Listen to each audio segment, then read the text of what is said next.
Hi guys, welcome to our YouTube channel. I'm your girl Essie and Princess Mimi is down there. Come say hi to the people. Come say hi. Say hello guys. Say hi guys. You can't do that. Say hi guys. Hi guys. Princess Mimi is moody sometimes. She doesn't want to be forced to do anything. She just wants to do things at her own pace. Okay, anyways, back to our story. So today, our title is like, get to know your girl, right? Get to know me, where I come from, what happened during my growing up. Who am I really? All right, okay. So to those who doesn't know me, my name is Esrina Jambo. People they know me as Sijo. So Sijo is the combination of my name and my surname. So that's really who I am. So I'm a girl. I grew up in I can't say where because it has been one place after the other during my growing up. Oh my God, it was not easy. So like basically, my parents met in the villages, right? Back then.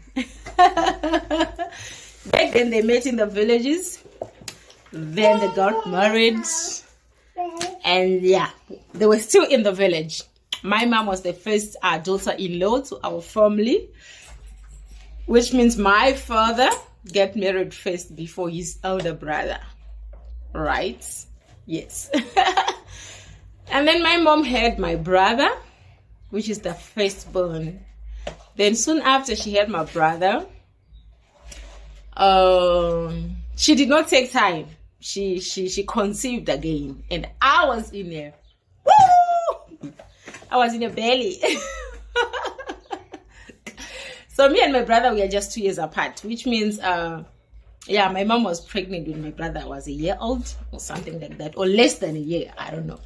Yeah, so what happened is when my mom was pregnant with me, my father got sick, very, very sick, to an extent whereby everybody was like, this guy will die. You understand? Remember, my mom, she's just a new girl, a newlywed. It was like less than 2 years in marriage. But I want to thank my mother. She's a hero. She is definitely a hero. Because if it wasn't for her, who could have grown up without both parents? Because she was too young to stand for that sickness. But by God's grace, she waited for a husband. So my father was sick for years. You know, witchcraft is there, guys. Yes, we can deny it, but there's no witchcraft. Witchcraft is there. My father's sickness, if they could go to the hospitals, he was not getting any help. The pills and all the medication that they could give him would not work. Right? And they went around looking for help to all the prophets and what's so not, but still it was not helping. I remember my mom, she's just, because when she gave birth to me, she was 22. She was still very young, very, very young. And now she was looking after my brother as a toddler, myself as a small baby, and the sick husband. And guys, remember the life of rural, those who stay in the rurals. You need to go to the garden, you need to go to the fields, you need to go and fetch water, you need to go and collect firewood in the bushes. A lot happens in the rural villages, in the villages anyway. So here being a mother of a toddler, here having a small baby, here having the husband which was very sick, but she was managing to do all those things and put food on the table. Love you, Gogo. We love you so much. Blockies for Gogo. Blockies. Yes, you deserve it, girl. So like, yeah, time flies. Then my father was much better.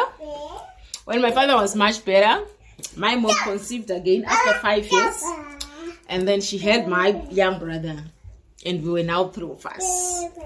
And then we stayed there. We were still in the village, and it was now a year whereby my brother is now supposed to start school. I was a drama queen, by the way. So when my brother was supposed to start school, remember back then, yes, we used to go to creche. But our creche, mostly, we used to go there to eat salsa and beans. When we done eating, we go back home.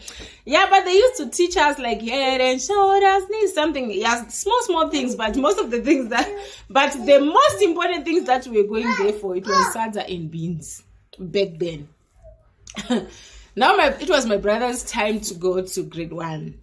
So my father went and looked for a place, and the day he was taking my brother to school, my father used to have a bicycle, the black Mutanda one. So when it was the day to take my brother to school, I cried. I also wanted to go to school. Then my father take us both to school, right? When I get there, I said, I'm not going home. I want to be at school. Then my father left me there. So, which means I started school together with my brother, right? We both started grade 1 together. After a week, my dad went and buy a uniform for me, because remember, I just went to school without a uniform because I cried to go to school. By then, I was 4 years, and my brother was 6. He was the stage of starting grade 1. I was still very, very young, but I was tall. Growing up, I was so tall, and I was very intelligent. So I also cried to be in grade 1. My father went and bought uniform. But the distance was too much for me, guys. I don't want to lie to you. You know the rural distance. It was too much. I think it's 7 kilometers, if not more, because it was very far when we were going to school. It was the school. It's in another village. Mimi man, the school is in another village. You know those resettlements whereby people were given spaces by the government after we won independence in Zimbabwe. So like, yeah, my father went and buy uniform. After 2 or 3 weeks of going to school, I didn't want to go back to school because I was now tired. Guys, it was far, very far. But not every day that our father was taking us with his bicycle. Sometimes he won't be around, because my father was a musician, and he still is a musician up to now. So during our growing up, he was going and doing some shows. You know, when they are doing those shows, they would travel around places, you know, performing in clubs and everything. So sometimes he won't be around to take us to school with his bicycle, so we have to walk. Now the walking process for me, it was something. Yeah, so as I was saying, sometimes my father won't be around, so we used to walk going to school. Those kilometers, imagine with my age, guys, it was too much for me. Then I said, no, I don't want school anymore. And my mother said, you are lying. I just bought you a uniform and you're saying now you don't want to go to school. You are going to school. Guys, I went to school. And you know, as a toddler, I used to play a lot. I used to play on the way to school. By the time I will reach school, guys, imagine we are talking about 7 kilometers here. By the time I will reach school, guys, I will be like, those who know like mouse, mbeva. You know when you roast that thing, when they put salt and everything, yeah. Guys, I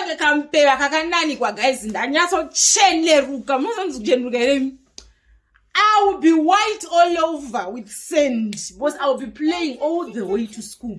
And now when I get to school, everybody will be like calling my brother, Diva, come and see your sister, come and see your sister. Is she coming from the bushes or what? No, or the mountains? You know, Because most of the times my brother was going in the morning and I was going in the afternoon because he was in A, I was in B. So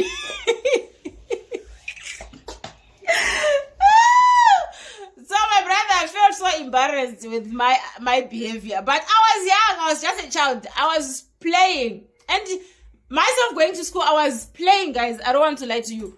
And my father didn't know. And I was failing. Like every time I used to fail. And by then my father didn't know that I can't read. Even Shona, even English, I couldn't read. But my brother was good. He was from grade 1, he was perfect. Myself, because I just tried to go to school. Nobody had time with me. Remember, I told you when we were going to crash those days, we were only going to eat salsa and beans. So I couldn't read. I couldn't read Shona or English. I could only count 200. Yeah. I think, yeah, something like that. So from grade 1, 2, 3, 4, 5, I could not read. Even Shona, even English. And my father didn't know. And the other day was like, why this child keeps on like failing? And then he just took a book. It was a novel, a Shona novel. And it was like, come and read it. When I see the book,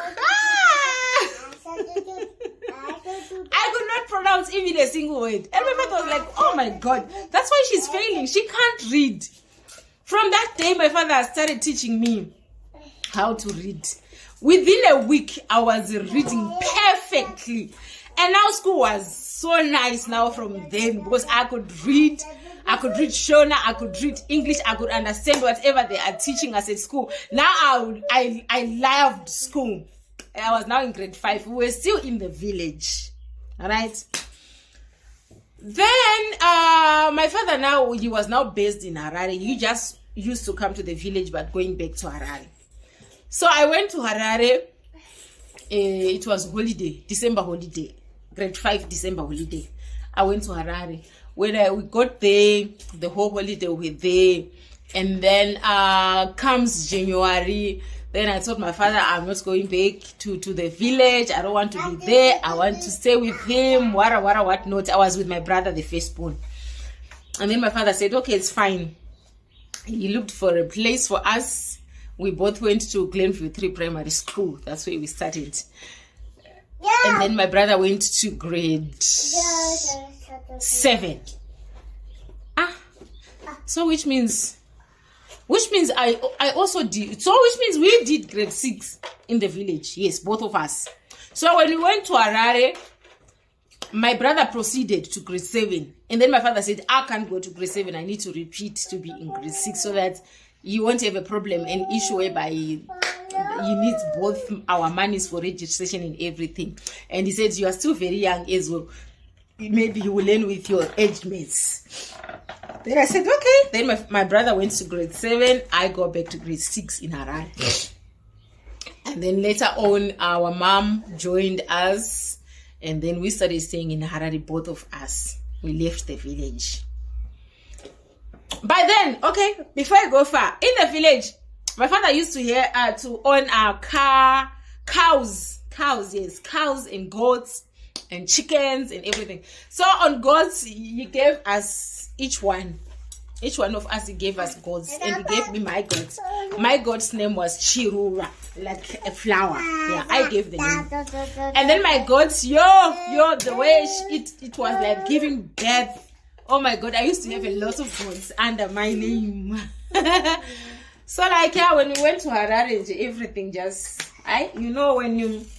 when you just leave to the city and there's nobody like to look after your things properly, everything will just be scattered, So now we're staying in Harare. I used to have my friend, I forgot his surname. If you are there, if you out there, if you still remember me, your name was Olivia, but I forgot his surname. But I'm looking for that girl. Seriously, she was my friend at school, and she was the one who taught me to do gymnastics. She used to love gymnastics a lot, and I also joined gymnastics. She was so flexible. She used to do 180 and what so not, and I was so impressed. You see, I'm looking for that girl. It's only that I forgot your surname. So when we were in Harare, now my father, as I told you, my father was a musician and still is a musician. They got another sponsor in Gweru. His name was Rex Mazimure.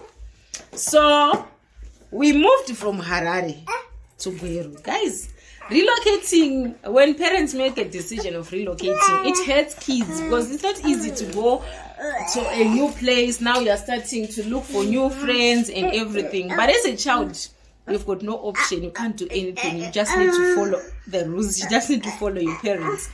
So we went to Harare. We went to Gweru from Harare. So when you get there, my brother couldn't get a space for Form 1. Remember, my brother was in grade 7. He couldn't get space for Form 1. So now they were repeating him again, grade 7. So as they were repeating him, grade 7, they also said, I must also repeat grade 6. So guys, I studied grade 6 3 times in my life. So the third time, now I was learning with my own age mate. Remember, me and my brother, we are 2 years apart. So the third time for me to go to grade 6, now I was learning with my age mates. You understand? Yeah, so yeah, you know, I kept on cutting this thing because my daughter is misbehaving sometimes. So yeah, let's proceed, let's continue. So in Gweru, yeah, I did my grade 6, I did my grade 7, and then I went to Form 1. My grade 6 and 7, I did it on Takunda Primary School. It's located in Mkoba 13. Then I went and did my Form 1 at Mkoba 3 High School. And then from there, I still remember some of my classmates, especially my best friend. I used to have a best friend by then. Her name was Ronika Mike. And I also used to, Trifin was also in my class. And then Chido was also Chido Marecha was also in my class. I'm forgetting some of the people, but those are the people who were in my class when I was in Form 1. Again, relocation time. Guys, it was so painful to relocate. So in Gweru, we were Tailoja, guys. Tatima Loja in Gweru. So my father he got a stand in Karoi, where we come from. Remember, we come from Karoi, but we were in the villages. So now he got a stand in Karoi town. And then he said, instead of me staying here with all these kids, but then now we were now 4 of us. And I was the only girl. And we also used to stay with my other sister, Tindo. So it was now the 5 of us. So my father was like, being a lodger and with all these kids, let me just go home and I'll build something for myself. Then I'll be able to stay with my kids. I don't want to lie. Moving from Harare to Gweru, I was not here that much because I was young. But moving from Gweru to Karoi, if only I was an adult, by then I was going to say, you will leave me here, just go by yourselves. I'll be here. Gweru, guys, I was so attached. Move from Gweru to Karoi, but I didn't have any option. You know, by then, you can't look after yourself. You're still a child, you see. So yeah, we went to Karoi. So in Karoi, I started my Form 2. Pakaroi High School. I started my Form 2 Pakaroi High School, and I started making new friends, you know, being in Karoi, getting used to the place and everything. So Form 2, Form 3, Form 4 in Karoi. And then when I was done with my Form 4, I didn't pass that much. And then my father wanted me to go and repeat where I used to have a bigger brother who used to be a teacher by then. And then my father wanted me to go to the school that he was teaching so that I would repeat Form 3 and 4 again. Then I said, no, I don't want to go back to school. And then he just looked for money so that I can do courses. Then I did computer literacy with Nicholas Rice. Shout out to Mr. Snap. By the way, when I went home in December, I met him. I was so happy. I was so happy. We used to say, we chat and we were reminding each other of the stories that we used to do. Like back then, it was so nice, guys. It was so nice. Then from there, I worked on a cotton company where my babam kuru, my auntie's husband, was working. He also connected me there, and I worked there as well. Then from there, I would come back. I continued working as a typist there in Karoi.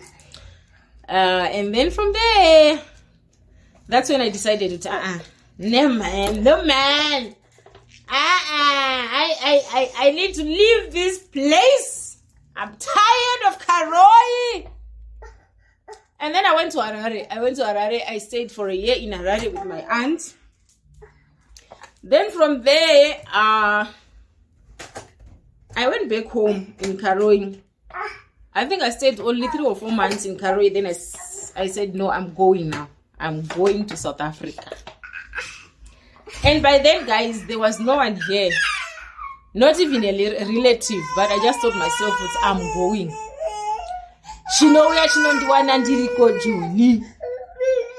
And then I just came. I went straight to Durban. By then, people used to have love, guys. Zimbabweans, they used to have love, real love. When I get there, I didn't even struggle. They showed me a place where Zimbabweans used to stay. On that place, guys, it was 1 room. We used to call it Chibaruma. Chibaruma. Kana Chibaruma, it means it's a place is ngambo feyazara. Nyango kato uya muri 20, munokwana nyanga makamri 50, munokwana. So you only pay rent. You pay rent every day, by the way, and the rent was 10 rand. That was 2009. The rent was 10 rand a day. Right? So you pay your 10 rand, and your 10 rand is only for the space that you sleep. And then when you get there, there will be, that by then people were coming, like every day people were coming from Zimbabwe. So when I get there were also people who came that day. And the mother, shout out to Mama Shepherd, may you so rest in peace. She passed on. She will tell you, okay, you guys, you need to go to Home Affairs, you need to go and make your asylum so that you will be free to walk around and everything. And then early in the morning around 3, we could wake up, we could walk together. As a team, we'll go to Home Affairs, then we'll do our asylums and everything. Then from there, we are free to walk around the city looking for jobs and everything. And by then, it was difficult to get jobs in industries. And so most of the jobs that we used to get by then, it was like giving pamphlets, in the streets. Whether it's a driving school or whether it's a church or whether any domination, sangomas from Nigeria. Hey! And I remember that incident. One of the years, I'll tell you. So there's this other driving school that is CK driving school. Hey, we're a lot there, shame. We used to go every morning. We'll get papers. We'll go to the robots. We'll start giving papers. Then at the end of the day, they give us our 30 rands. When you get your 30 rand, you will pay your 10 rand rent. You'll be left with 20 rand. 20 rand, you will buy your milk or your drink or and bread. And then you save 10 rand.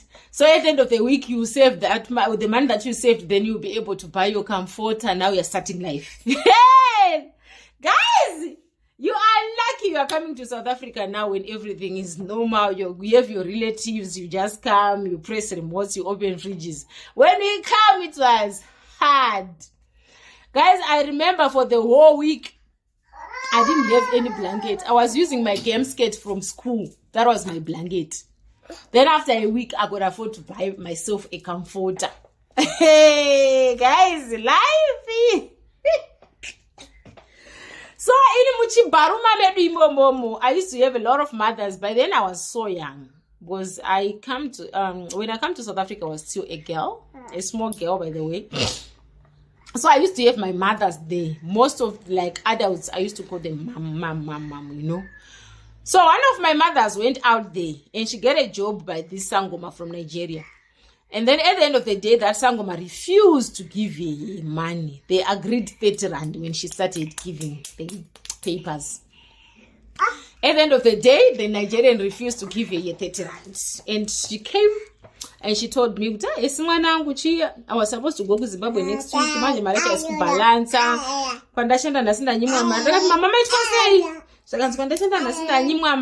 that guy refused to give me my money after the whole day I was in the street giving out pamphlets. Then I said, no problem, Mama, let's go there together.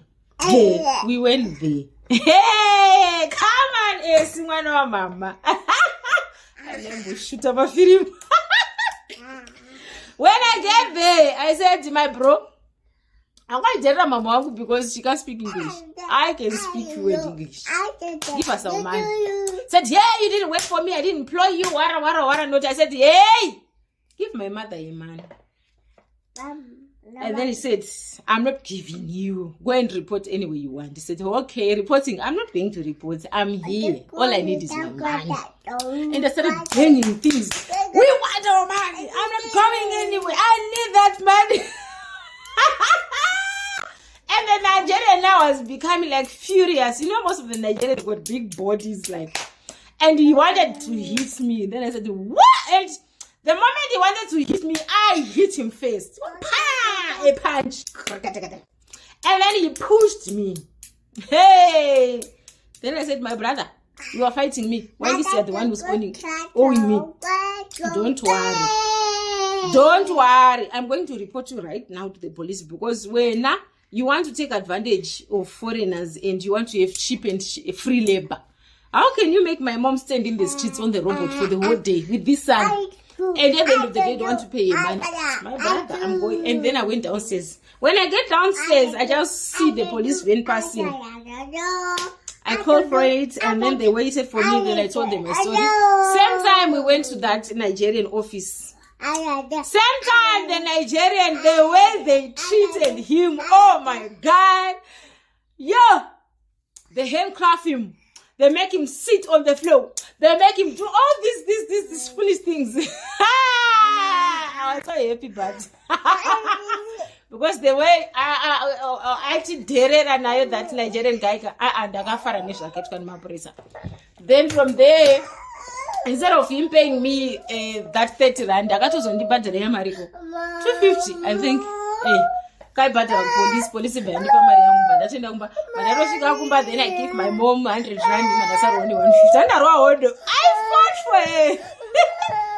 Mama, wherever you are right now, it's been long, but hey, Mama can't go share by then, and I say, Mama can't go share.